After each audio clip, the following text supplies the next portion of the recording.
Welcome to episode 154 of the WaveBack Music Podcast. My name is Kris. And I'm Matt. And we're here to listen to the most spooky video game music there is. When the 16-bit era reared its head, flashy new graphics were all the rage, but the Super NES boasted some radically different audio capabilities, and Konami went to work right out of the gate, showing off exactly what could be done. Bust out your wiggly whip, because today we listen to the music of Super Castlevania IV for the Super Nintendo Entertainment System. Well, hi there, Matt. Hi there, Kris. Thank you for joining us on this wonderful spooky day that is also your birthday. Yes, it is. And, as always, thank you for having me. Oh, of course. I'm honored that you would be willing to do this on your birthday and even do it early. Do it an hour or so early because my kids have a half day from school. Yeah, no worries, man. We all win. We all win. Even the listeners. Because we get to sit here and listen to one of the best freaking Super Nintendo soundtracks on the earth. Oh, hands down. Oh, it is spooky season in earnest now. It is officially October, and we've had our Halloween decorations up for a little while now. We got them up a little bit early before October 1st because usually before the last several years I've always liked to be a stickler. It starts on October 1st. Right. So let me have September to be fall, and then it can be spooky on October 1st. But that's my daughter's birthday, and I don't want to be decorating for Halloween when we're doing like birthday party stuff. Yeah. So we go like a week out, and I got Karen a new inflatable for her birthday, and I gave it to her ahead of time because I gave her one last year, but we didn't put it up until her birthday, which is the 22nd. And then, it was only up for, a week or so. And this time I was like, I'm going to give it to you early so that we can have it out and about. But it's a Nightmare Before Christmas one. And Zero's head moves back and forth. And I'm not the biggest Nightmare Before Christmas fan, but her and the kids are, so into that movie. They've already watched it, 3 times this year. And, they all loved it. She squeed. It was wonderful. There was much joy and rapture. And, it is what it is. But yes, there's lots of spooky decorations all over the house, and we have a spooky music playlist. I started playing through Symphony of the Night again, in earnest for the first time in several years. I'm playing through Return to Monkey Island for a review, and it's a spooky game. It's about a ghost pirate and everything, so it's funny, but it's definitely Halloween worthy. There's a lot of that in my existence right now, so I'm very excited to listen to this music. Definitely. We haven't put up the decorations yet. I mean, we live in an apartment, so we just kind of decorate our door, but I think we're gonna do that this weekend. We usually do. You should get some inflatables. Just put them in the hallway.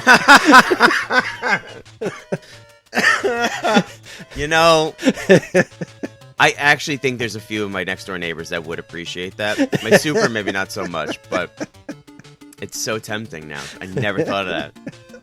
Just should be that guy. But yeah, we usually do. Dragging it in the hallway. Oh, absolutely. I would absolutely do that. Or you get the one that's like the big carriage with the horses. It would take up the whole hallway. I live in a very small apartment building too, so we don't have much of a quote unquote hallway. So the bigger the better, really. Oh, absolutely. Yeah. I want my neighbors to have trouble getting out of the elevator and into their apartment. Shouldn't even be able to fully inflate. Just yeah, right. Right. So we usually do horror movies and shows of that ilk, and that's us normally year round, but it's very concentrated. Let's see, Apex Legends usually does a horror, Halloween, spooky, kind of game mode. And I definitely want to play, I want to play it again. I haven't played it in a long time. Zombies Ate My Neighbors, and then I never played Ghoul Patrol, and they sell them in a two-pack, so I want to get to that and play that, because that'd be a lot of fun. But that's Halloween. I always love this time of year, obviously, because it's my birthday month, and October's just awesome, Halloween and stuff. But I just love this time of year. The weather's changing, the leaves are changing, people are slowly going indoors. So when I walk my dog, there's less people outside. It's just fantastic. Yeah, let's see, you mentioned the spooky movies. We we always do a pizza and movie night every Friday, and last week it was Karen's pick, and she picked the first Addams Family movie. Ah, classic. Ellie seemed like she got kind of bored with it, but she's been like, they've been kind of referencing it over the last week or so, over the last couple of days. And it kind of makes me wonder if this week's my pick. And I was trying to think. Did you catch them throwing knives at each other or something? No, they've just been pretending to be Thing. They haven't tried to actually murder each other. So. They're young yet. That'll change in maybe 10 years. Yeah. So I'm on the fence on like, well, do I chance it and do the superior Addams Family values? Like, will they like that movie more?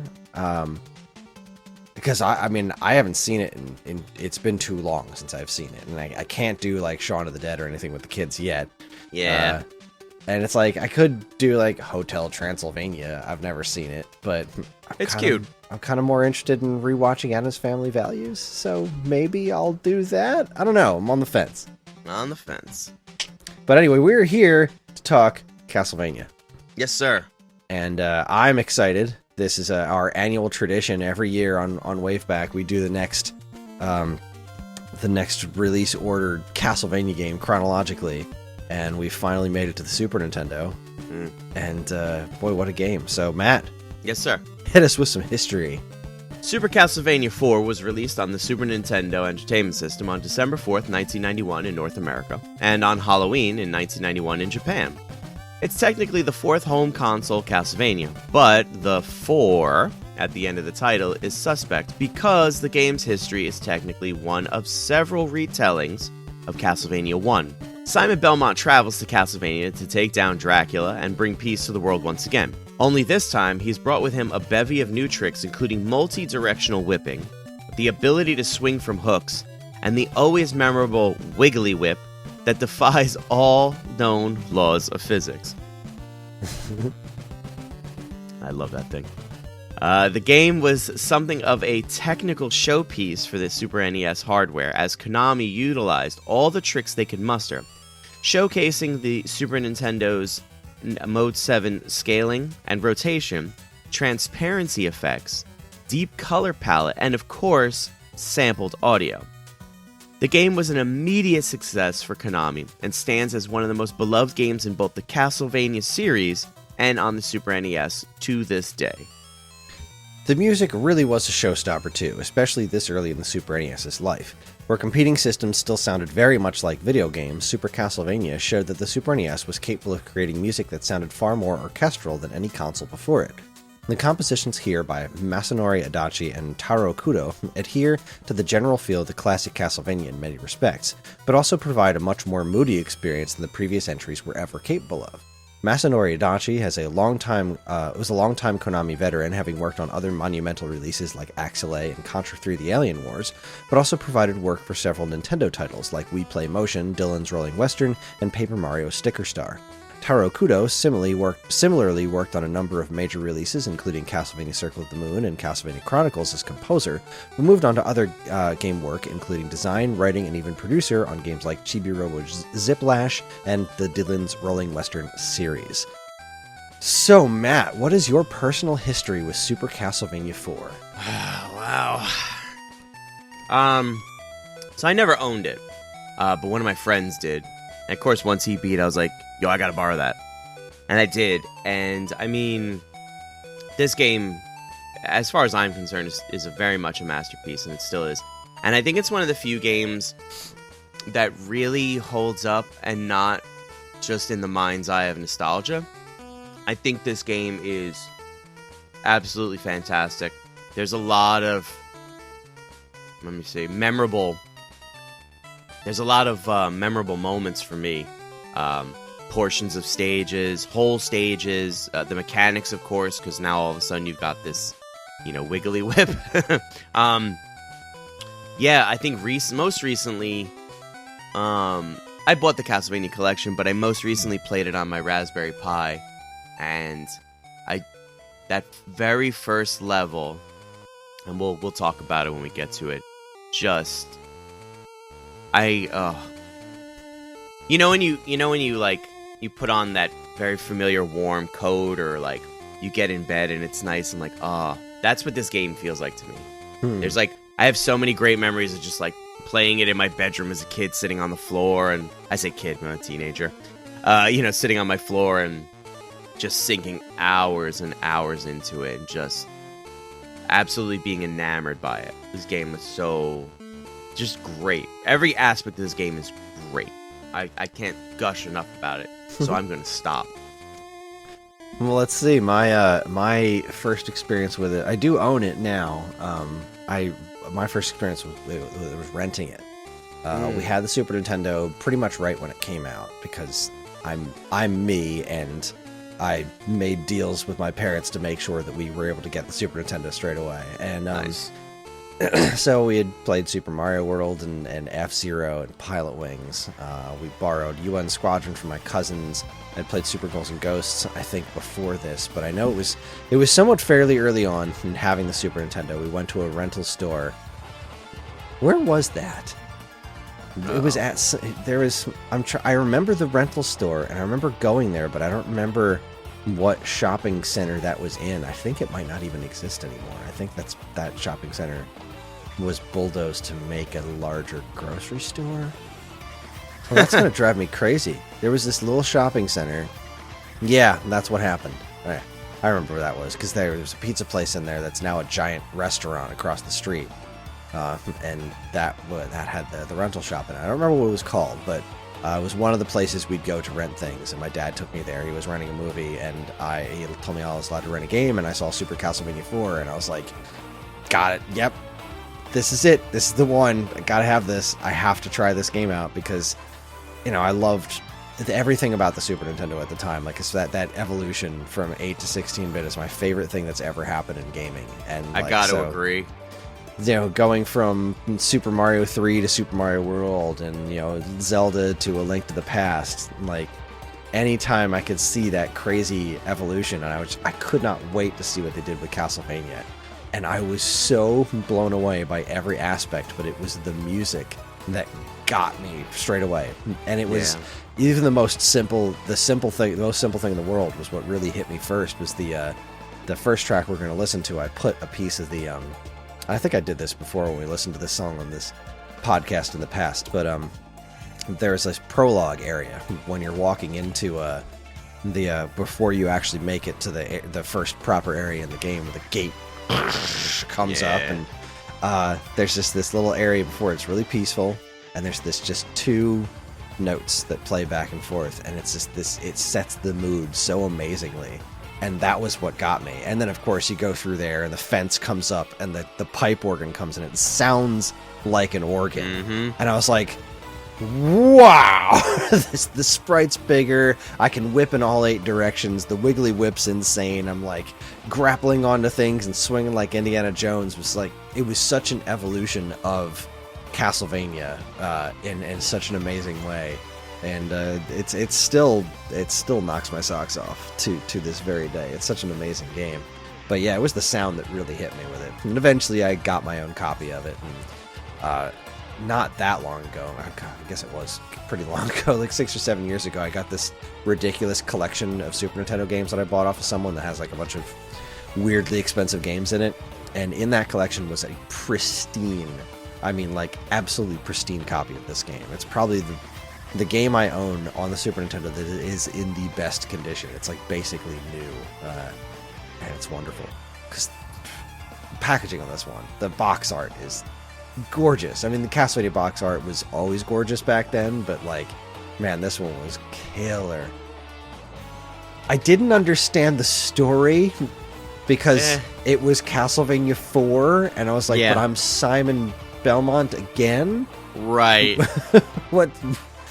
Castlevania lineage didn't make a lot of sense to me back then, because there wasn't the Castlevania Dungeon website didn't really exist yet, and that was when I finally pieced together okay, all right, because I'm not paying attention to the years they take place, so this is just a retelling of Castlevania 1 with a ridiculous name of Super Castlevania 4, but I just love it to death. Yeah, if the game is good, sometimes I feel like you could make up anything for the story and say it's canon, and I'm like, yeah, whatever. Yeah, it's just later in life when I realized how many times they've done a game that is this exact story. It's like, so there was Castlevania for NES. That's the first one, or Famicom, whatever. And at the days later, they released Haunted Castle for MSX, which has like same graphics, same music, but totally different game. Like completely different, even kind of game. It's more exploratory with finding keys and shops and stuff like that. They did what's now known as Castlevania Chronicles, which eventually got re-released on PlayStation, but it was for the X68000 PC in Japan. They did the arcade game Haunted Castle, and they did Super Castlevania IV. I think that's 5. Those are the 5 that I can think of off the top of my head that are Simon Belmont. This exact story of Simon Belmont taking on Dracula. It's just really weird. I don't understand why they didn't just come up with a different story. Like, why not just... They were doing it for other games. Like, why not just be like... And this was another time Simon fought Dracula. No, this is the same time. Enjoy. Konami's weird. And it doesn't matter, because, I was just about to say all those games are great, but they are very much not. Haunted Castle, the arcade game, is a pile of trash. Okay. Although I guess we probably should have done that one by now. Maybe? I don't know. Haunted Castle, it's a terrible game, but it's got a pretty good soundtrack. Look, I'm always open. So, like, it's perfect for this. It's perfect for this show. Yeah, we already missed that one, chronologically speaking. Maybe we'll go back to it. Who knows? Because I was just going through all the home ports. I just completely glossed over Haunted Castle and Chronicles. I don't think Chronicles had happened yet. When was Chronicles? This is some riveting podcasting right here. I didn't want to say anything, but I'm glued to the edge of my seat. I mean, Castlevania Chronicles was... 93. When was this one? 91. 91. Okay, so Chronicles is probably the next. No, I think there's another Game Boy one before we get to Chronicles. But I'm not out of order yet. The only one we've missed is Haunted Castle, because I try to forget that game exists because it's terrible. Now I want to play it. Yeah, give it a try. It's on the... It's weirdly not on that Castlevania collection. I was going to say it doesn't... Yeah. It's on the Konami arcade one that they did. So it's like a whole bunch of shooters and Haunted Castle for some reason, and it is putrid. Oh, yes. But the music's pretty great, so I don't know. Whatever, man. It's time for us to get to work. Yes, sir. Let's listen to some music. So the first track that is up is Prologue and Theme of Simon. This game has such a weird soundtrack because most Castlevania names, like the track titles, are some sort of like cool, spooky thing, like... Tears of the Monster or something like that. These are all just like map, forest, cave, theme of Simon, and like those are the official names for these tracks too. Like this stuff's all been titled and reprised elsewhere. This song is called Theme of Simon, which is like you could do better. Like this song's kind of a masterpiece, and the name deserves better, but whatever. Should have tried a little harder, but okay. Yeah, they blew it all in the music itself, which is, is what it is. So this is Prologue and Theme of Simon spliced together. It's a fairly long track, but oh, is it worth it. It's the first stage in Super Castlevania IV, some of the most memorable video game music on the Super Nintendo, and, well, it's just wonderful. So, enjoy.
That was the Theme of Simon, paired up with the Prologue, and wow, just thinking about, like, alright, what was the last song you heard in Castlevania 3?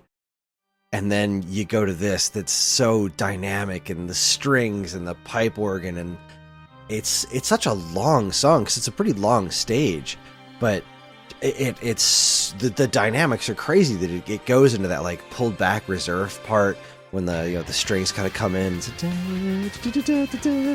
It's so, like, nice and eerie and spooky, but it's got that really high energy kind of feel that Castlevania music had been known for up to this point. With, like, your first stage from Castlevania 1, 2, and 3, they all have that, like, really high energy, memorable hook to them, and this just bangs that out of the park, but while adding all this really wonderful layers of texture to it. The drums have all these, like, really complicated like beats in them and everything. It's such a masterful song, and it was unlike anything I'd ever heard out of any video game before this point. Like, even the stuff that I had heard on the Super Nintendo to this point, which was already thinking of stuff like UN Squadron, and I can't remember if I'd played Super Ghouls and Ghosts at this point, which would probably be the closest to this as far as, like, Sonic complexity. But really, if I was just Mario World, Pilot Wings, F-Zero, and Zelda that I'd seen, or not even Zelda at this point before this, if that was the case, generally speaking, this song was just leagues above just about anything I'd ever heard come out of a video game, and it's still one of the most impressive songs. This song, like, you know, they say the sense of smell is the strongest sense. I mean, and I have a terrible memory, but this song brings back so many great memories. Like, first playing the game and getting hit with it, that the minute that organ hits, you recognize, if this is your first time playing it, like, you're in for something different and something amazing. Right. And it delivers. That first organ, it's not in rhythm, it's not part of the main song or whatever, it's just like, and it's like right out of a horror movie, and like a classic horror movie, which is what Castlevania's always been a riff on. So sure. Oh god, that bit is so good. I talk about it all the time, man. You're setting the tone for everything that comes next and later and beyond, and it's just the perfect, like, it's the perfect just first chapter, right? I could talk for hours about this particular song, but I'll just give you the cliff notes. Right, the organ sound is great. It sounds like a legitimate organ. Like, I believe it. I'm here. The drums are so fantastic, and you're right. Like, they do the composition does such a great job playing with dynamic and letting stuff exist in its own space and breathe and have its moment and spotlight. When it all comes together, it just sings, for lack of a better word. But honestly, that bass line, there are parts where they let the bass line just live, and it's so good. It's so good. I'm like listening to it going, how come I don't know this bass line? And then I start looking up, the tablature and the music notations, and I'm like, I could play this right now. And like, I can see myself playing it in my head. Like, I can see my hand fretting. It's like, that's just...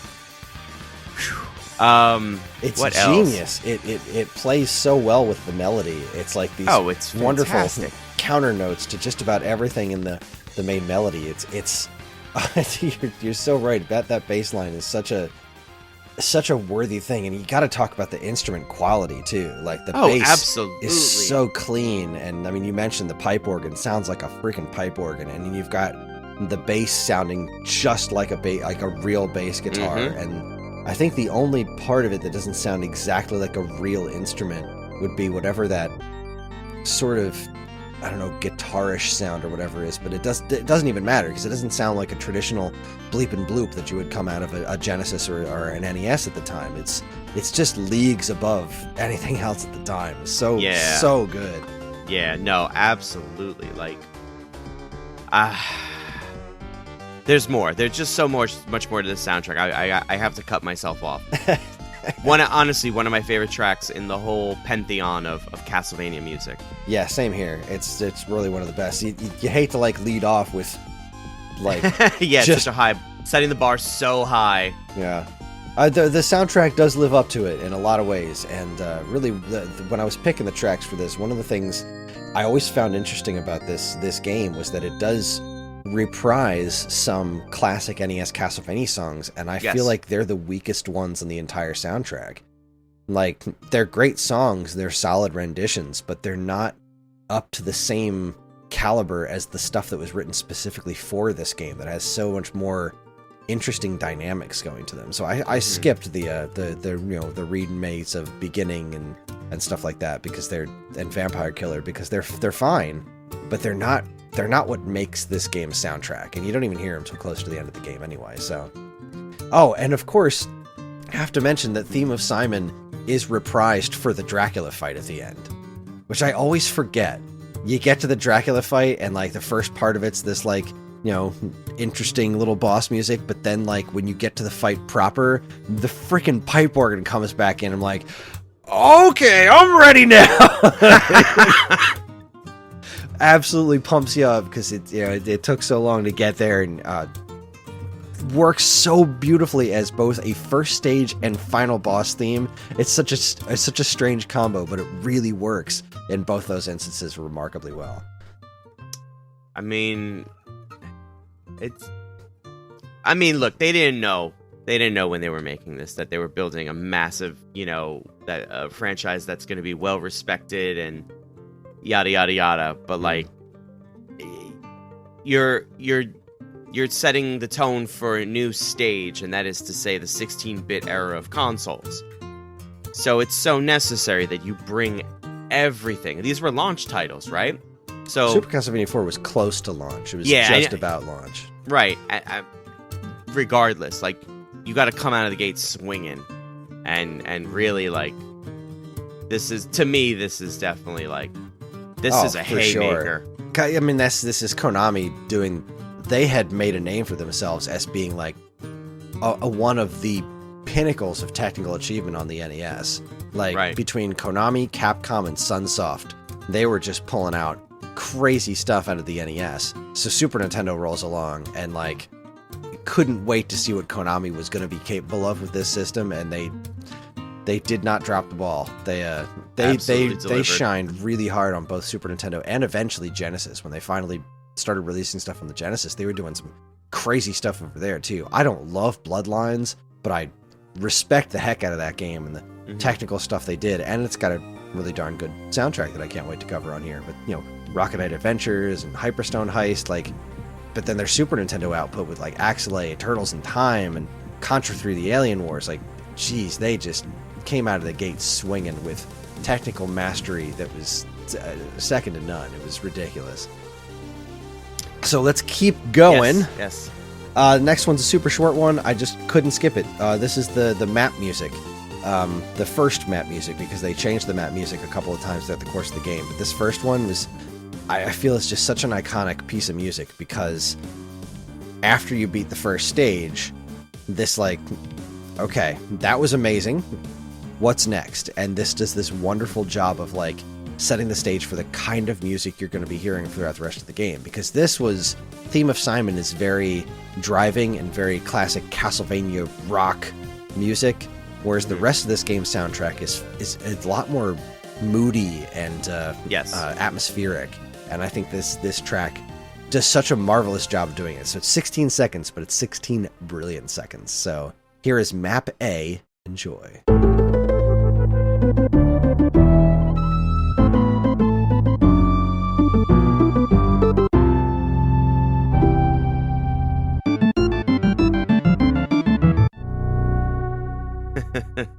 Like, it's super short, but that song is so important in my head for N64, not N64, Super Nintendo music. Sorry, a note just popped up on my screen about an N64 thing. I was like, yeah, N64. Nope.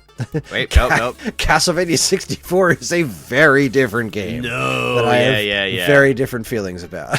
yes. So what do you think of that little one? I think it's the music that plays in my head while I DM my D&D game and my players are in town and they're trying to figure out what to do. It's such a perfect little... It almost is a jingle. Like the 16-second version of it gives me jingle vibes, like I hear it in the background or something. But I love this. I mean, like, it's so... 16 seconds, and it's so complex. Yeah. Right? It's so... There's several layers to it, and it's just great work. Like, I can't use the word great enough. And I feel like if we had a swear jar instead of the word great, I'd be in the poorhouse now. Because the soundtrack, everything about this is just... Oh, it's great, man. It's just great. Well, let's keep the train moving and move on to the second proper stage in the game, the Forest of Monsters. It's another fantastic song, so enjoy.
That was Forest of Monsters from Super Castlevania IV. And how did that one make you feel?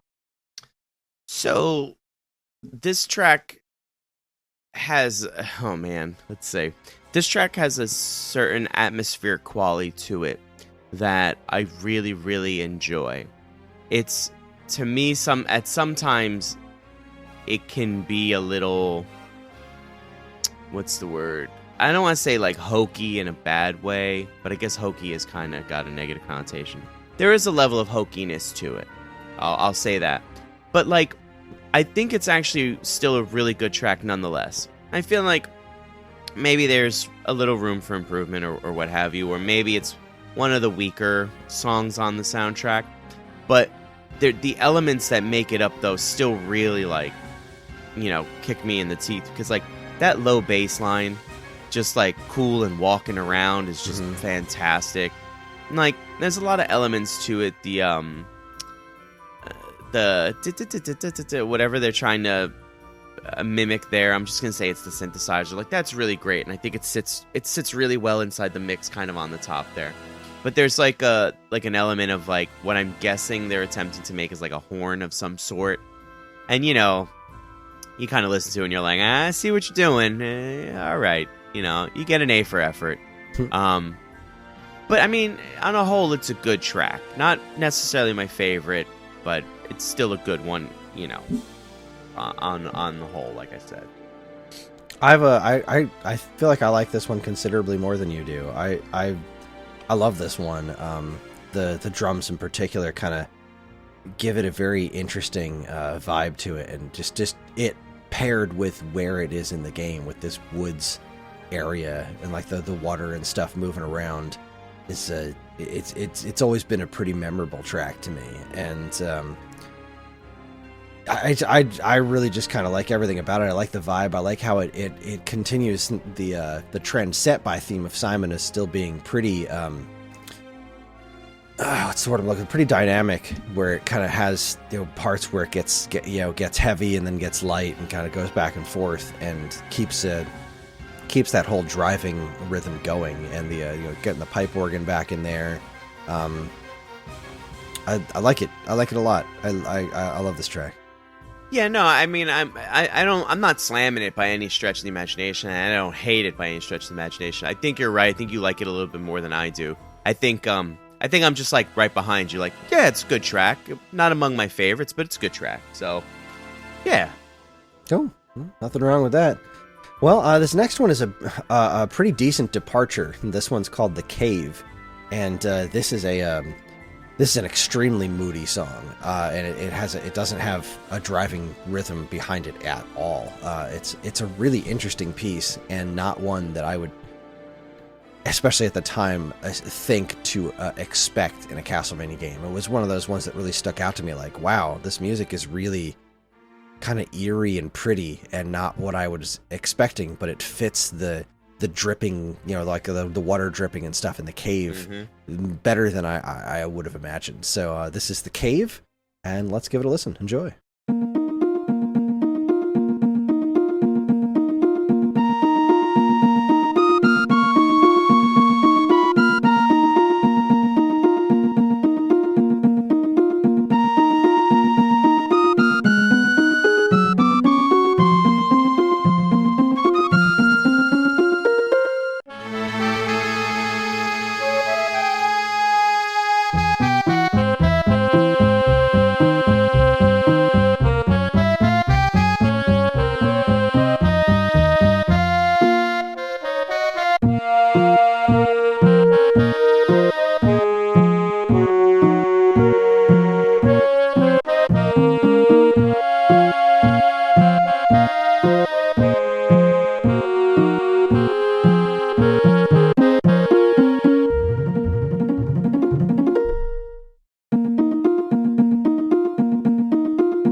So that was The Cave, and that is that it's not a song that I like put on and listen to, typically speaking.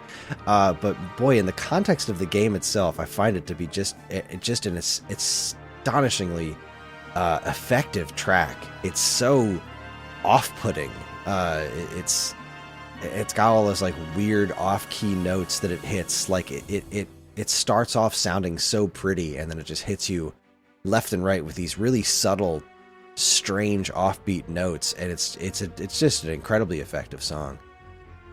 I definitely agree with you on this one. I'm surprised you don't throw it on and dance around the house. Again, maybe it's just me. Jokes aside, though, I'm a big fan of this one, actually. For everything that you just said, right? Its place in the game is perfect.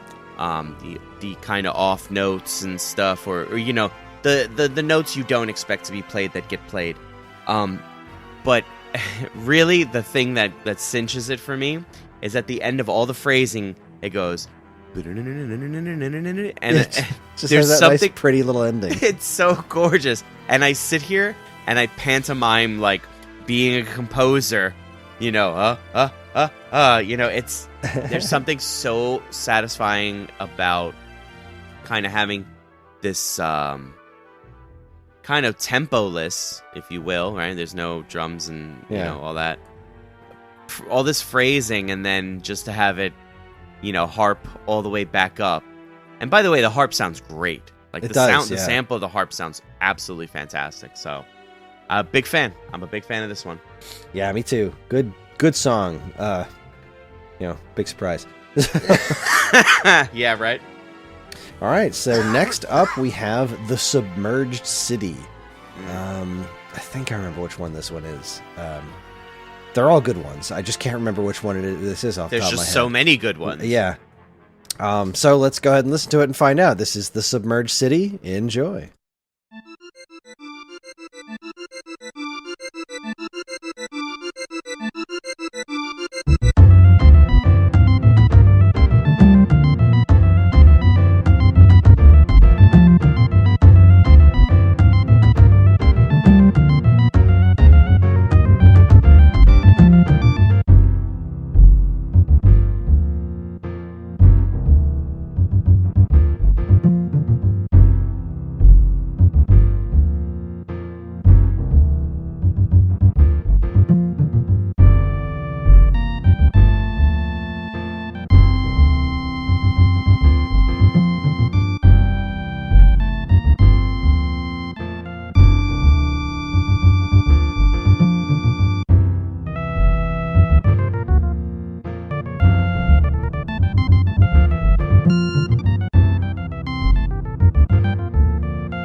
Submerged City. I love that last bit right before the loop where it just does that, gets significantly louder, like do, and then it goes right back to the weird loop of pipe organ-y sound.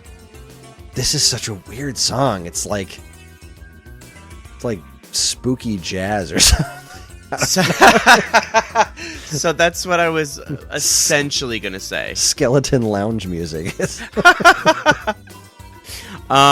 It's like the Merry Melodies, skeletons from the old Disney. No, I was gonna say, like, this track to me, as a fan of jazz, feels very much like a live jazz set where you let each individual band member kind of take a 2-minute solo to kind of riff, because there's that pipe organ solo, and that's what kind of made me go, this is jazz. This is like impromptu jazz on a video game console.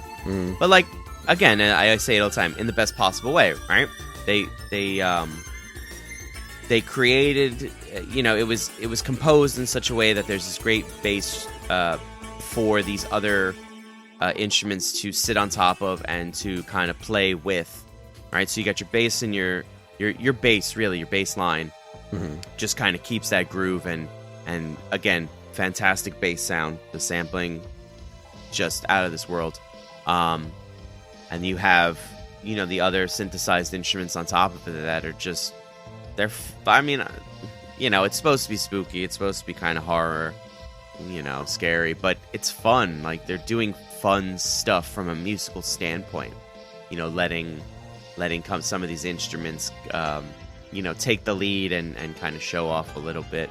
And again, it's another song that sits really well within the game itself, like the level that it's with, fantastic. Like, it's just a great song. Yeah, I heartily agree, and it's like this. Again, it's not one that I listen to on its own all that often, but it is something that is super effective in the game, and being just like, there's something really unsettling about it, and it's hard to put my finger on, but there is something unsettling about this music, and it works wonderfully in the context of the game. And speaking of which, as does this next one, which is a rotating room, which is what a memorable stage this was. Like, this was, we've got mode 7 and we're gonna use it. Yeah, we're not afraid to use it. You're just in this room that's a tube and it's spinning around, and it's like, I don't understand the physics on this stage at all, but it doesn't matter. It's a cool effect. And this is a killer song. It almost seems like an extension of the previous song, too. Like, it's got a very similar pipe organ melody that kind of kicks it off. So, anyway, here's Rotating Room from Super Castlevania IV. Enjoy.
Rotating Room, and I love that song. There's so much phrasing in it. I love the part where it kind of comes back with that melody that it starts with the snares hitting on like the 1 and the 3, where it's like over that. It's What a song. What a good song. Yeah, there's this to me is kind of quintessential Castlevania music. You get that organ in there and kind of the I don't want to say weird, but the weird like secondary stuff's like you know, yeah. that atmospheric tone that's in a lot of the stuff. That intro, that beginning portion where it just kind of it drops off into that drum lead, and it does the like the off kilter stuff. Like, it's perfect for this level. You get this weird rotating room, and like, it's the first time I think really any gamer may at home have experienced this. So you're just already like off the walls, like, what's going on? And then the music's there too, and you're like, what the hell is going on? It's perfect. It's so perfect for everything. Like whatever is happening on screen, it's the perfect pairing. Yeah, I agree. The off kilter is the perfect way of describing this song and this stage. Like, it's weirder the more you think about it. If you're not thinking about it at all, it's just like, wow, this is wild, this is nuts. But then, like, if you think about it, wait, what? Right. And it's right. like, then the music reflects that perfectly. Just another brilliant track.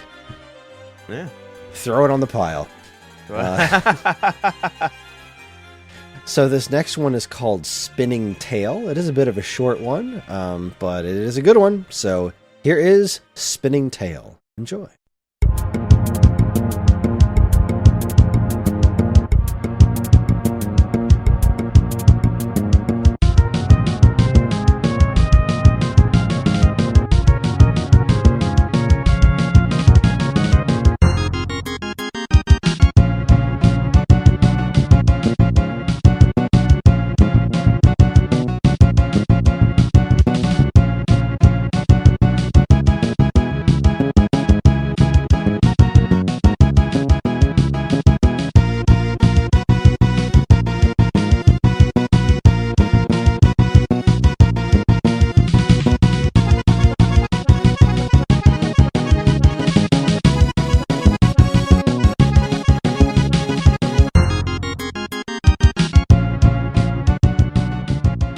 So that was Spinning Tail, which is really a companion piece to Rotating Room. In fact, Submerged City, Rotating Room, and Spinning Tail all have a lot of stuff sonically in common, but Spinning Tail, and specifically in Rotating Room, it is reprising stuff from Rotating Room, and doing so in an interesting way.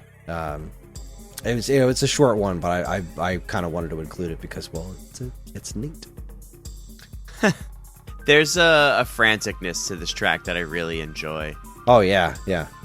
That kind of passage, the dan dan dan dan dan, that's like very common place for the soundtrack and stuff, and other video game soundtracks too that want to kind of implement this idea of like impending, I don't know, anxiety or what have you. But it's done well here. Again, I think that goes back to the samples and how good they are.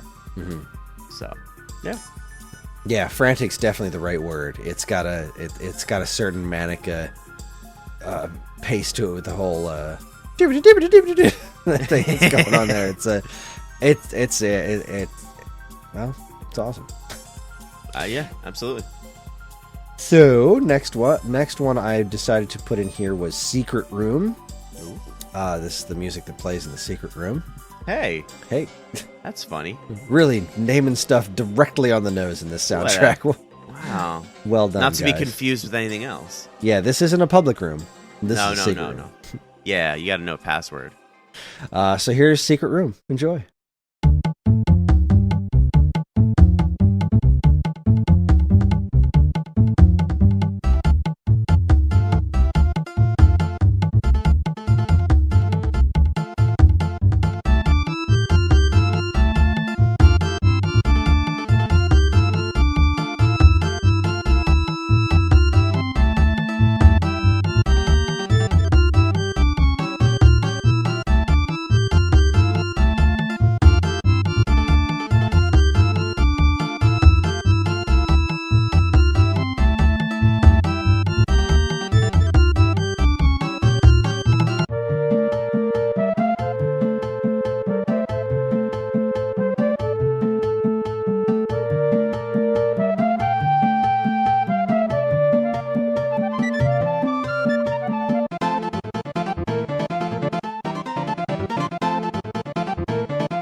So I'm not gonna lie, I don't know this song from this game. I can't say that I've ever found the hidden rooms in this game. And I know there's a couple of them, and I've seen videos of a couple of secret rooms, and I think this is the song from the secret room in Area 6, I want to say. Yeah. This is the Area 6 hidden room. I've never found or played this one, but it's all green and there's chandeliers falling on your head.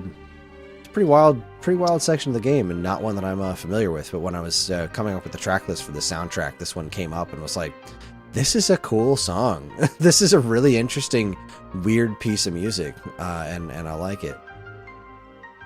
You know, I'm not familiar with it either, but the minute you described the green room with the chandeliers dropping on your head, it sounds familiar, and I wonder if I've stumbled upon it, by accident and played it, but... I'm watching a playthrough right now, and there's like these dudes with torches, and I remember them from Symphony of the Night. I've never seen them in this game. They have different sprites, but they're the dudes with the torches where you kill them and then they like fall down and start crying, or like you kill their dog or something. Like, yeah, there's a ghost dog running around. You kill the ghost dog, yeah, and then like the dude with the torch comes up and he just starts crying and then bursts into flames. What an unsettling thing. Yeah. Thanks, Konami. What it's just masterful. What a weird game this is. Yeah. But yeah, there's 3 hidden rooms, I think. There's a hidden room in 3-1, 6-2, and 9-2. And I'm looking at the 9-2 one. This one I feel like I've played. It's got a lot of the same like treasure room looking stuff. Oh, it's in the treasure room. Oh yeah, I've never found this one. Oh, would you look at that? It's just full of candles. Yeah, neat. With your wiggly whip. Yep. Yeah, so all that fun stuff aside, I like it. I like the track. For some reason, it gives me library Symphony of the Night vibes, and I know that's not necessarily, the same thing, but yeah, Symphony of the Library is all harpsichord, but I can kind of hear what you're. There's something. There's something about it is sort of similar, yeah. But I love this track. I think it's simple. I even like the little start of melodies, like boop, boop, boop, boop, boop. Like no, okay. Yeah, it is like a little playful, and I guess that's to playful. be expected from this. That is it's a hidden area. It's an Easter egg. I want an Easter egg. Well, that popped into my head. Wow. Yeah, that came out of nowhere. Yeah, I think it's a really weird track, but I think it's Castlevania's always had that kind of weird, sort of silly stuff in it, and like because it comes from this place of being an over-the-top homage to classic movie monsters, right? And so you're playing through the game, right? It's dead serious, and the whole time you're playing through it. But then you get to the ending, and the credits are all like plays on Bela Lugosi and stuff like that. Like there is an inherent goofiness to Castlevania, where even when it takes itself seriously, it never takes itself 100% seriously. So there's always something silly, like really buried deep in there, like Alucard being able to just sit in a random chair in the background and while playing Symphony of the Night. Like there's always something, and I like the playful nature of this track. Yeah, that's exactly what it is. Playful is the correct word for it.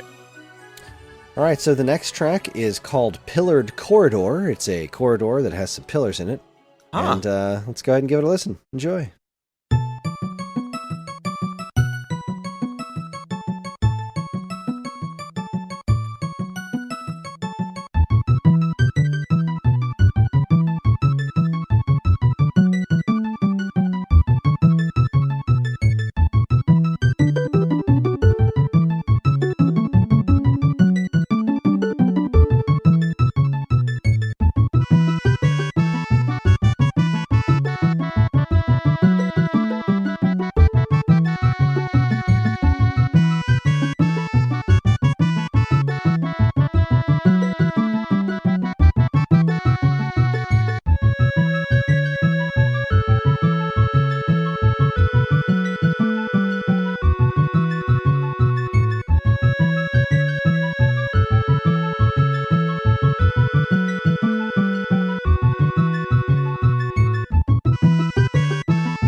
right, that is Pillared Corridor, and I rather like that one too. It's nice and eerie. Yes, it's another one that has that unsettling, disembodied child laughter quality about it. You know what I mean? But at the same time too, I find there's a level of playfulness with it as well, which might be what lends itself to the eerie, the overarching eerie, like, I don't like it. So there's that. But I'm a big fan of this. Yeah, same here. It's very plucky, like it's very right. very plucked instruments going back and forth there, and it's a neat tune. Again, perfectly unsettling, which is what this game's soundtrack does very, very well. Right, exactly. Yeah. It's yeah. All right, we've got a couple left. We've got 2 left here. So let's keep it going. This next one is called Cellar. Again, just knocking it out of the park with the track names here, guys. Here is Cellar. Enjoy.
That was Cellar. Yeah.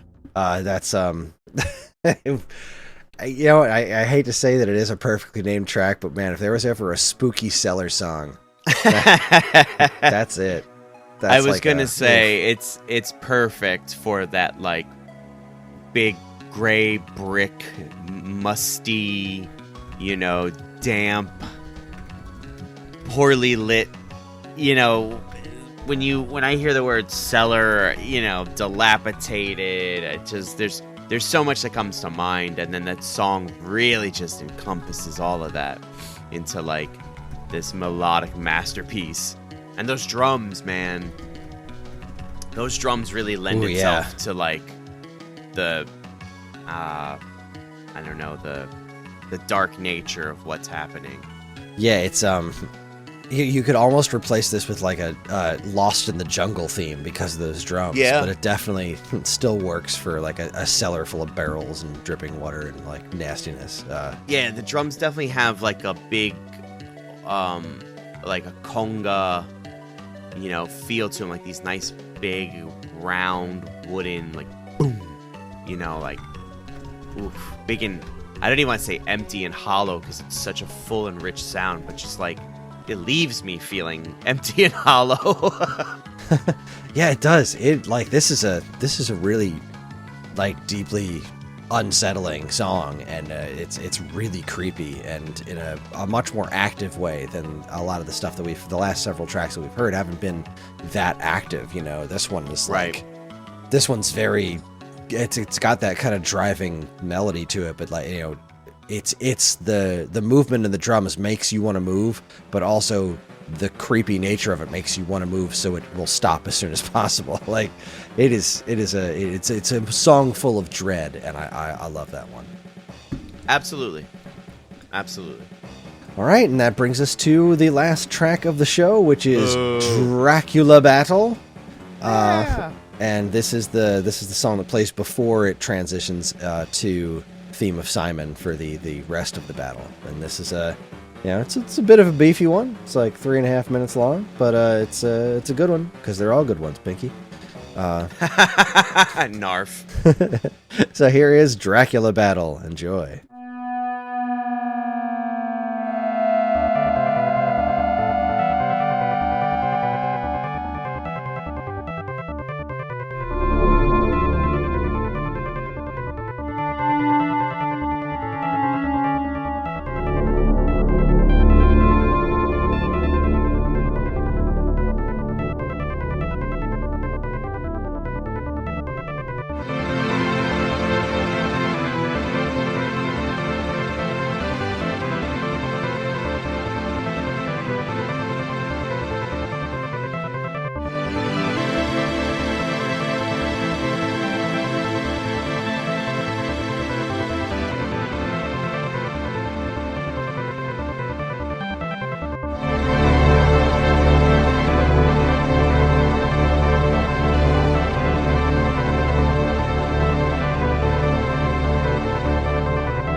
Okay, that was Dracula Battle, and if you have never really done this before, if you've never gotten to the last stage of Castlevania IV, this song kind of deserves a little bit more explanation.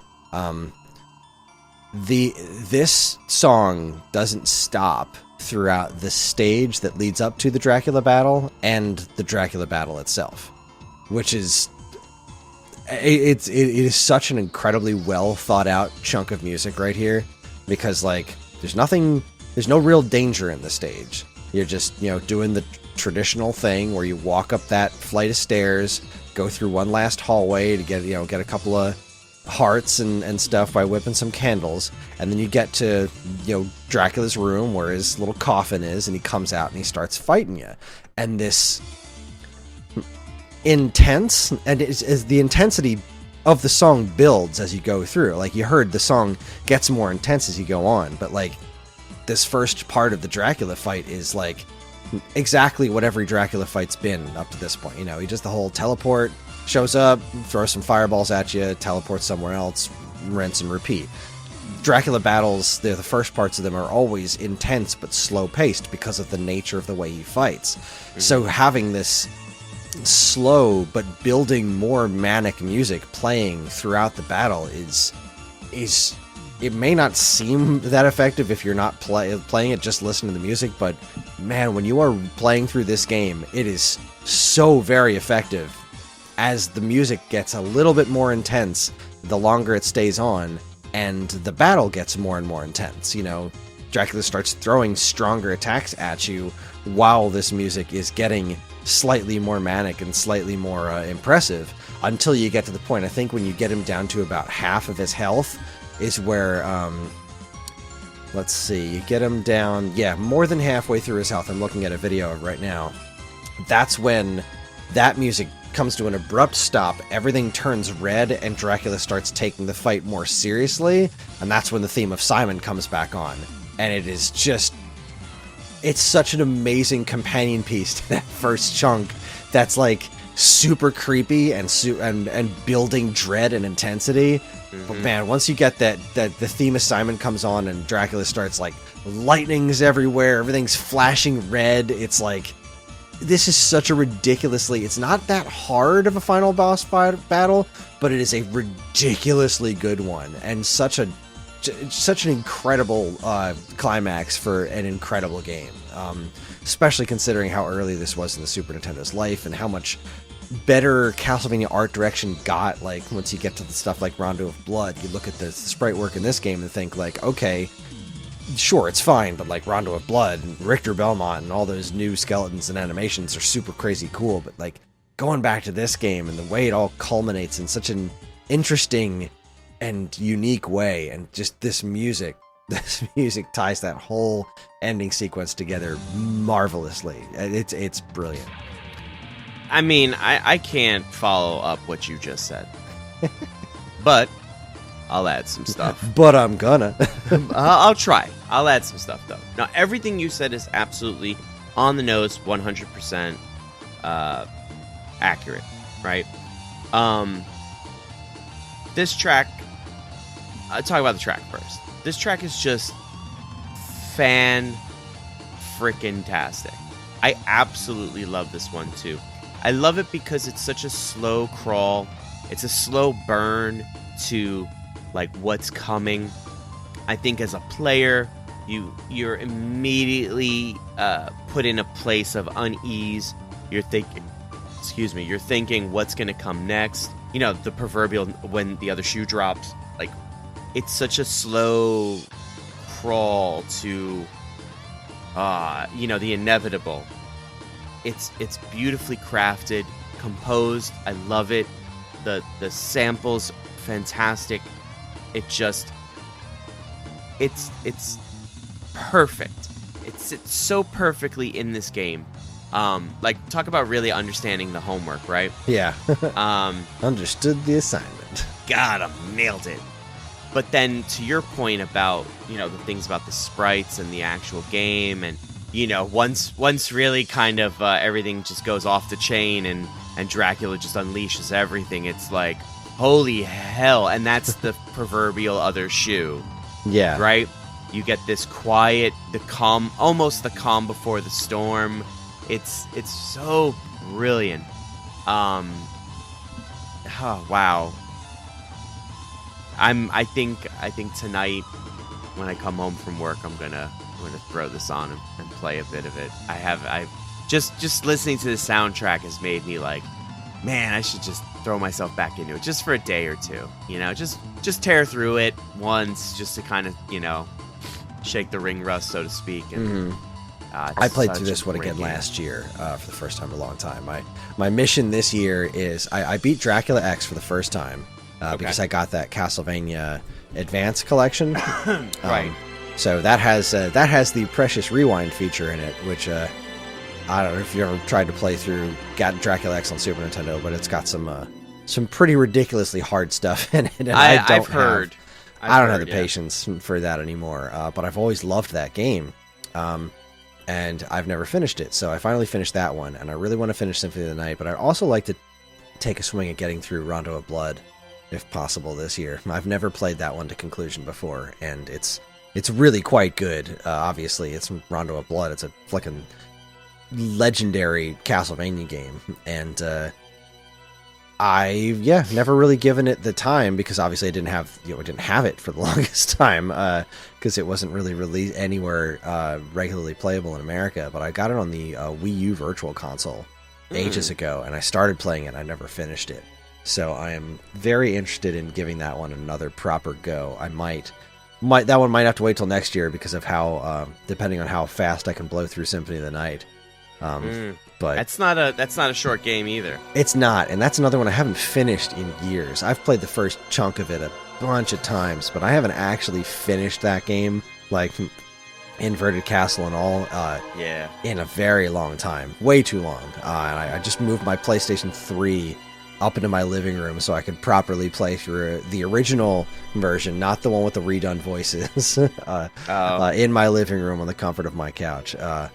But that's a podcast for another podcast. Super Castlevania IV is a freaking masterpiece of a game, and I know there are folks out there that insist that Bloodlines is the better game, and I disagree heartily. I think Super Castlevania IV is, unless you're counting Rondo of Blood, which I don't think you should, because that was on a TurboGrafx CD. It's a kind of different animal, but I think Super Castlevania IV is the best 16-bit Castlevania. At least it is, in my humble opinion. I'm not going to fight you on that. I've never played Rondo yet. I haven't gotten to it. I